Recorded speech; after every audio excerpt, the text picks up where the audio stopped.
Y'all know my partner, Joe Cool. Hold on. I think it should be Joe Cool and the partner, Mr. King. I think we should start switching. They don't want that. You got to sit over here to get that. All right, so listen, I don't even know where to start. I got some notes, but this win sell itself. Yeah. Listen, 3-1. And to me, this 3-1 ain't even about, like we said last week, it ain't even about the naysayers. It's about the Knicks players out there playing ball and doing what they got to do. Right. So we're going to talk about some of the keys to the game and where we can go from here. But first, like, comment, subscribe. And if you can, share the video. Hit that notification bell. All right, so I want to start with... Let's go to game 2. Game 2, the one we lost? The one we lost. There's things in there that I noticed.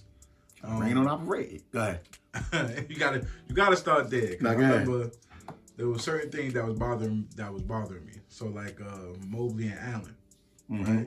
Them being out there at the same time. Like I told you, that was killing us. Right? Donovan Mitchell and Garland going crazy. Like Garland, I think, was the key factor, but Donovan Mitchell feeding off of Garland, that was like too much in game 2. All right, so because that one we can break. So let's start with game 2 because now we can see that we actually made changes. Well, game 3 and 4. Right. So if you start with game 2, it's a little bit easier. If you look at game 2, well then I was going back to game 1. Game 1, we came out.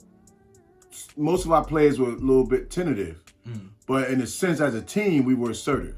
Right. And Julius didn't have his best game, but he had a really good game in game 1. Brunson had a phenomenal game in game 1. Now that leads to game 2, where the Cavs have to make the adjustment. So the Cavs made the adjustment, and I feared going into the series was that their shot blocking against our driving, what one was going to prevail. So we didn't really get off. We didn't shoot the 3 that well in the first game. No. We didn't drive, so it was just like Brunson's heroics. You know, and then a couple of big shots from other people. Performance. Right. So in game 2, what the biggest fear happened. Right. And then all of a sudden, it was like Donovan could get 40 or 50, they could still lose, but then Garland got on. All right. So now it's pick the poison. Everything that could go wrong went wrong game 2. To a degree, yeah. Everything. To a degree. Can Randall show up? Can RJ be consistent? Is quickly gonna show up and play like how he did, trying to get the 6th man. I guess the thing with Allen and Mobley, all that stuff in game 2, like all the mess I was talking at work, it all rained down. And that's the playoffs. That's the playoffs. And that's the beauty of the playoffs. But we also have to give the coach credit for him making his own adjustments. Right. Now you got to give the players credit because slowly but surely they get there. And it's just the weird part for us is that our role players are starting to come along before our star players. Minus Brunson. And then what I never actually put in the thought, I think on TNT they were talking about in a 7 game, you got to play these players 7 times in a row. You start to learn these tendencies way better than you. There's no more secrets. There's no more. So whatever they doing, so that was good on the Knicks. Well, and it holds true for when they say it's a make or miss league, because you go from Garland in game 2 not being able to miss to Garland in game 3 can't hit a basket, and not only could he not hit a basket, he won't stop shooting. Like he shot them out of it in the first quarter in game 3. Yeah, I think they kind of just going by which one of them they can guard. Like whoever's hot, I think they just putting all the energy on. Yeah. What Donovan had 11, game 3, Garland had 10. So I think whoever's and vice versa, the other side scored more. So I think they just putting on, like they say, kudos to putting Donovan on smash. Well, game 3, we put Garland on smash. Well, yeah, and a lot of that too comes down to some of our. Now that's the other thing. Remember, Tibbs said it in his press conference. It's not so much that they got a lot of good open looks. He said it was our defense, but they missed a lot of open shots they normally make too. So that's why they go back to the make or miss league. If you're hot, you can do some things you don't normally do. But if you're missing, you can be wide open all day long and you just can't hit it. It's harder when you really playing defense. we spoke about that last night too. Like RJ's defensive intensity went up. Like he's playing defense like how he should have been playing defense. Mitchell Robinson, phenomenal job of. Remember when I was scared with the Allen and Mobley being at the same time. I don't know what he's doing now to kind of control both of them. Like he's like doing the extra little baby steps to make sure that he can go grab that rebound now. Like it's hard. Boxing out. He's boxing out one, looking at the other one. Hartenstein's defensive intensity is up there with Mitch's now. Yeah, we're gonna smarts, but we're gonna try to break down some of that stuff individually because some of those things the Knicks is doing when you're talking about keys to the game. In this particular case, there's a lot of keys to these victories that we're getting. It's like different missions are getting handled. Yeah. For different reasons and different players are stepping up in ways that. All right, look. Offensive rebound, right? Since you brought it up, we had 17 offensive rebounds. Right. You could do a whole lot more with second shots, and not just we getting offensive rebounds, we converting them into points. We knowing when to double. We talking about the pressure on the point guard. We knowing when to double the point guard, and then we hitting the open shot. Like we doing all these little type of things when to help on defense. Full court D just to slow them down. Right. Token pressure just to keep them out of it, and then we got to give the coach some credit. Staying with what works. And then the bottom line will come down to the guarding crowd. Because you asked yesterday, does that really make a difference? Yeah. Well, we've been a better road team than we've been a home team this year. And our crowd, we only really got, towards the end of the season, we got small sample size of what they could possibly see what the guarding crowd looked like. And we had like a 5 or 6 home game winning streak. 6 men in the year go to the guarding crowd because they standing up. Yeah. I said the guard is going to be in a frenzy, but I didn't think they are standing up like they're at the Rucker or at somebody. See, we seen that. Yeah, see, older people, we seen that before. Yeah, we seen that. We seen that with Larry Johnson and John Starks and the Patrick Ewing era. And see, we know, like KD said, that the Knicks haven't been good in my era. Well, they've been good in your era. They just haven't won a championship in your era. Because KD's not that young that he don't remember what the Garden was like in the 90s. He got to remember what the Garden, even though those wasn't your team. Man, listen, and then he was only in D.C. And I say this, when it comes to KD, Donovan Mitchell, I'm gonna give kudos to Donovan Mitchell because he wanted to come to me. He wanted to play in that energy. Yeah. KD, he can say what he want to say, but you ain't want to play in this kind of energy. Well, I think he did. I think that influence, Kyrie had a big influence. I'm talking about, but you knew you wasn't gonna get that in Brooklyn. Like Brooklyn talk a lot, but Nets to us is still a Jersey team. Like it's not like it's a. Shout out to my Jersey. You know what I mean? I ain't coming at Jersey, but that's that's what it's a difference. It's they too close. They too close to be right there in Atlantic Avenue. You literally just a couple train stops away from the Garden. Yeah, so and it didn't divide up the fans none because the Brooklyn fans that love the Knicks are still Knicks fans, but they have to root for their team. Spike Lee said he was gonna still root for the Nets, but not right now. Yeah, see his focus. He probably can't even put on black. Oh no, that's dead. He did that one time too. But we have to give a shout out to the Garden crowd because it showed what it could be this time. And during the end of the season, the crowd was coming alive, but ain't nothing like the Knicks in the playoffs. And the Knicks in the playoffs with a chance to win is even greater. So that crowd is only going to get better. And listen, y'all, I had the game on my phone, and my phone was rocking. You hear me? Like, yeah. Look at that. We had a family party. We had it on the TV. Cousins is talking about. It sound like we at the Garden. Like we there. I said we are. That's why my chair was next to the TV. I had front row seats. But that's just how this is gonna be. Like for instance, there's so many stars at the game, they ain't even get to them all. That's how many. This is what playoff basketball in New York looks like. They said that's it for Celebrity Row. Like they can't even. It's too many. A lot of them probably been there all year anyway. All right, so let's lump Brunson and RJ into the same category because Brunson did his thing. Now Brunson this is what for this game. For this game, Brunson made some blunders. Right now, RJ had a good game last game too. Yeah. But RJ with his 26 points, out there looking like MJ. And if you see this photo where somebody put the split screen, and we'll have it up here. I gotta give RJ a lot of credit. RJ answered a lot of questions for me. not just about his game, but also about his character. Yeah. Because RJ could have folded. You know, we was. And you know me, I'm the body language king. I think I read too much of this stuff. And that game 1, game 2, you know, I was losing it. I'm like, RJ, nah, everybody on the Knicks, we riding for you. The Knicks riding for you. The fans riding for you. By game 3, it felt good that when he came to the Garden that they were chanting his name. Yeah. Because we riding for RJ. Like, he had a good game 3. We want him, when he's doing bad, we want RJ to prove us wrong. Like, it's never like, we don't want to get rid of RJ. But because you want him to be, him to be that player that, you know, that Canadian Mamba that everybody talks so much about. It's like, if you already got him, the opportunities are there for RJ to be who he's supposed to be. But maybe, and you can't jinx it now because he's playing well, you know, because he's finding his niche.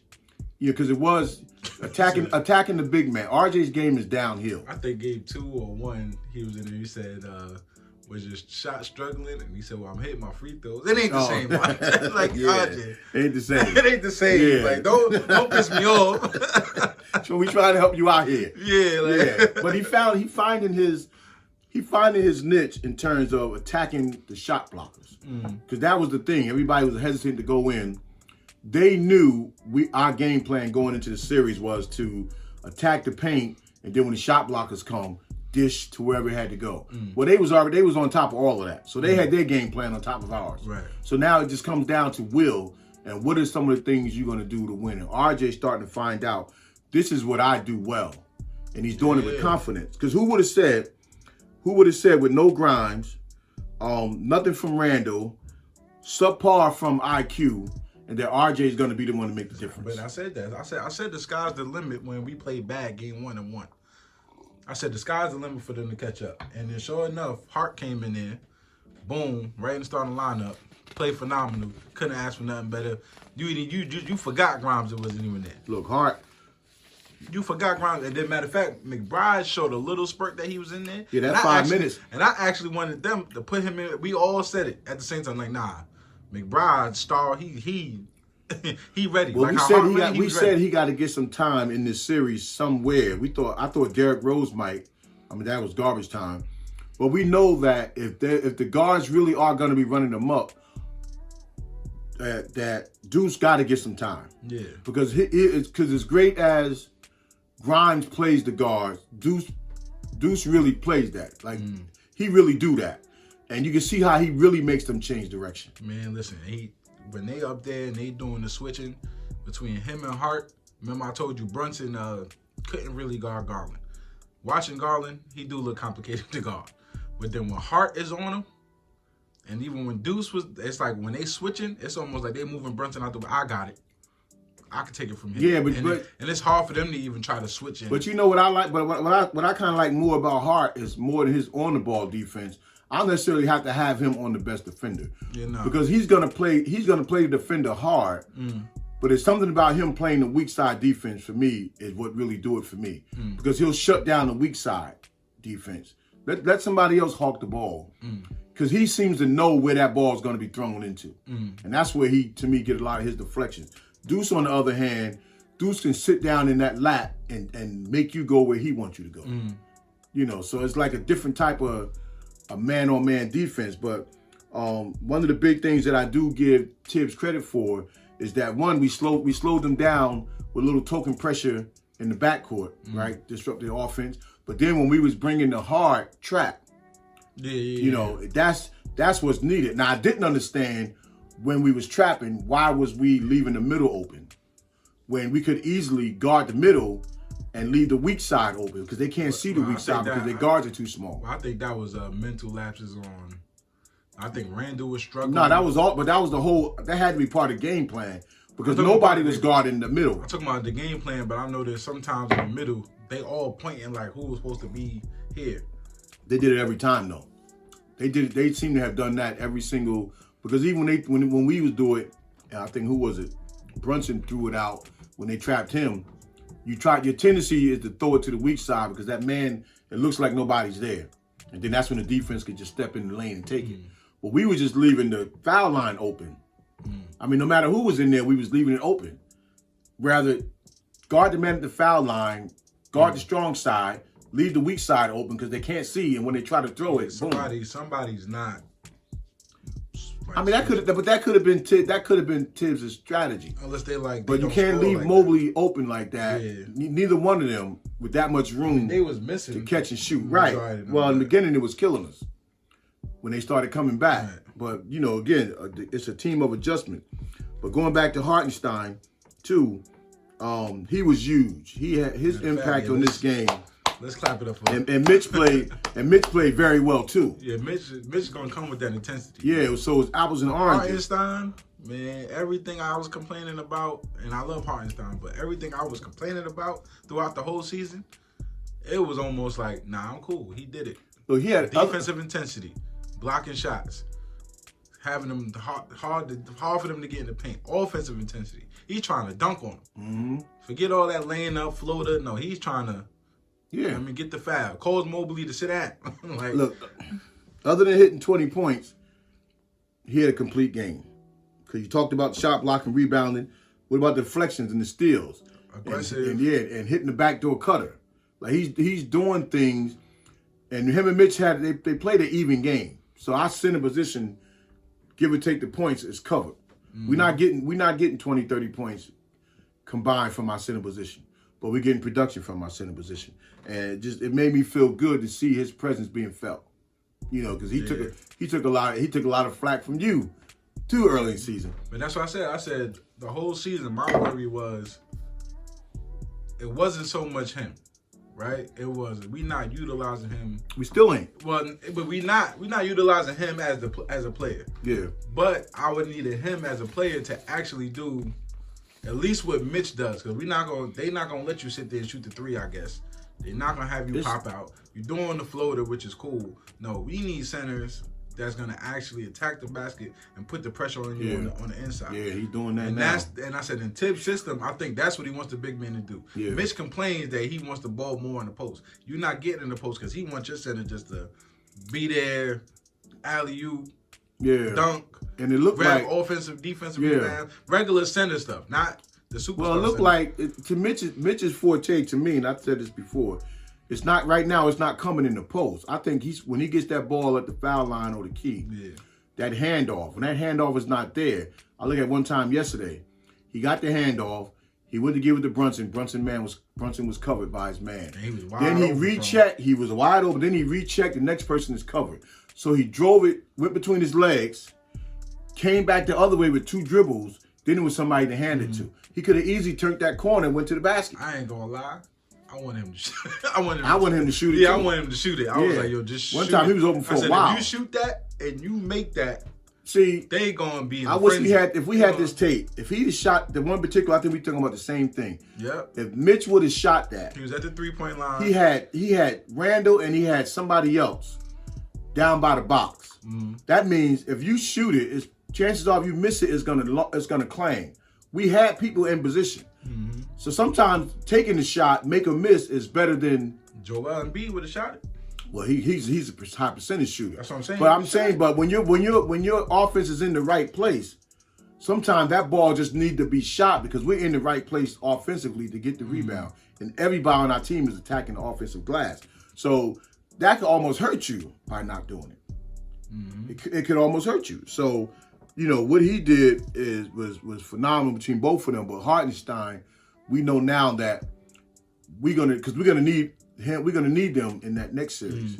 Not even to jump ahead, but you're gonna need them. But let's run before we get on Randall. We're gonna talk about the tail of the tape because this game, contrary to what I was seeing a lot on Instagram, the game was closer than it looked if you go by the numbers.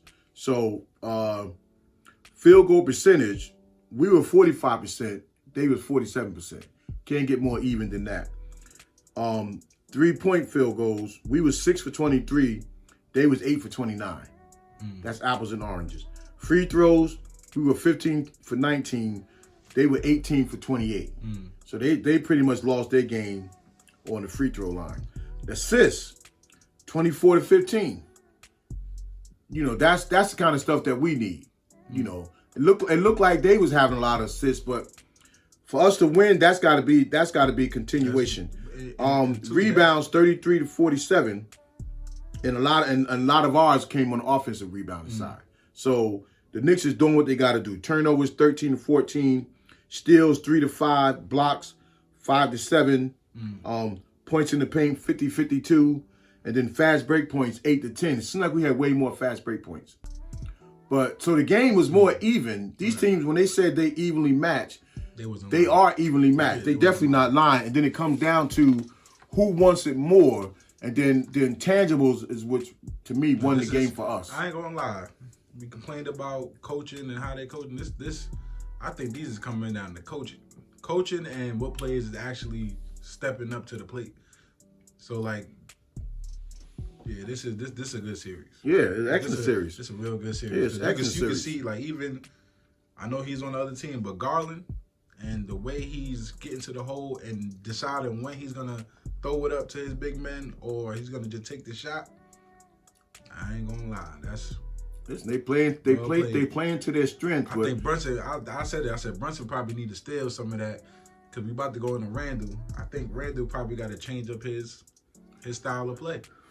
Yeah, now we're gonna talk about Randall, but let's see where you're going. We got to add something because I'm not 100% mad at him. We talked about this yesterday. Well, nobody's mad at him because we're winning, but there's some concern because I can see where Cleveland defense is getting. They playing him before he get the ball, so that would take me out my game. Like you getting pushed, mauled. You know, people really can't play defense in the post. They really don't know how. So the only thing they can do is throw their arm in your back. So you got somebody behind you throwing their arm in their back, and every time somebody come to your side, there's somebody in your face. Nobody gonna throw you the ball like that. I don't care if you're in the NBA, college. Well, he ain't spending that much time in the post. He started doing that later. He wasn't spending that much time in the post. He'd be at the high post, but he don't post up. He just be there. Well, so they still. He was. I'm saying his game before was going to the mid post, posting up. Of course, he was getting his jumpers, and driving. But he would post you up in the mid post and then get the ball and do his thing that way. But he haven't even really been doing that. He's been dribble, step back. He's been lollygagging to me. Too much standing around on the perimeter. Like Brunson's doing so much to try to break his man down, and you're just standing there. Like you're not even occupying your man. Your man is staying with you. You got to give it up to Cleveland defense for that, because Cleveland defense. Well, he made it easy for Cleveland. He can't dribble like how he wanted to in the regular season. When he was doing it, he was dribbling like that. But he's not looking to shoot. He's not. He's taking himself out of the game with a lot of things that he's doing. What's saving us with that, and almost saving him, is that no matter what he don't do, Cleveland will not leave him. Which that creates the driving lanes for Brunson and everybody else. Like Brunson can do his thing because Randall's man, in the game, out of the game, physically, mentally, wherever it is, his man just ain't leaving him. And that had to be pencil circled on their board. Do not leave Randall alone. So, but it's not like they're pressing him. He's doing that because the sign of an all-star is that you take the game by the horns in them situations where you need be. And then it was a part in the third quarter. When Cleveland came out banging, that's when we really needed Randall. Come be Randall. Yeah. Make or miss it. Come put that pressure on that defense, and he wasn't doing that. Now Tibbs was saying, Randall, he don't think Randall might be 100%, and that he might be laboring. So that's why I thought it was great, and it was imperative that he kept Randall out of that game because the body language, regardless of what you're going through, maybe trying to do enough to just not get hurt again. Well, you ain't even did that. I can't even give you that because your body language. I didn't even know that they said one of the huddles, he just went over there and sat on the scores table. Now, come on, we can't have that. We ain't gonna jump off Randall because if we get to the next round, we know we need Randall against Milwaukee. No ifs, ands, and buts. But as far as right now, you cannot. I remember there was a part. I don't remember which quarter. Maybe second quarter. He waved off Brunson. Brunson moved out the way. Because I think he broke the play. I think maybe Hart or somebody was there and he waved off Hart. Like the way he did it was like move. But all you did was do the dribble move, step back three. Now, if KD did it, it's different. When you do it. Well, you got to understand something too about step back three is not always. That's a step back other than like a KD. That's like a bailout. Like you want to drive. and whatever cut you off or whatever you saw behind your defender, then now you just like, all right, let me just step back and pull up. And sometimes step back is a mishandle, it's a misdribble, No, but it's a bailout play. But they doing it like in a rhythm, like they just stepping back three, like. Yeah, and he might have been trying to find himself, because there was times too I saw where, actually twice in a row, where Brunson came down, jumped in the air, had two people to pass to, and both times it's like you look at Randall, but you're like, you know what, Hart just hit one, let me throw it back out there to Hart. You know, like, because again, Randall's body language is not showing me that you in this fight with us right now.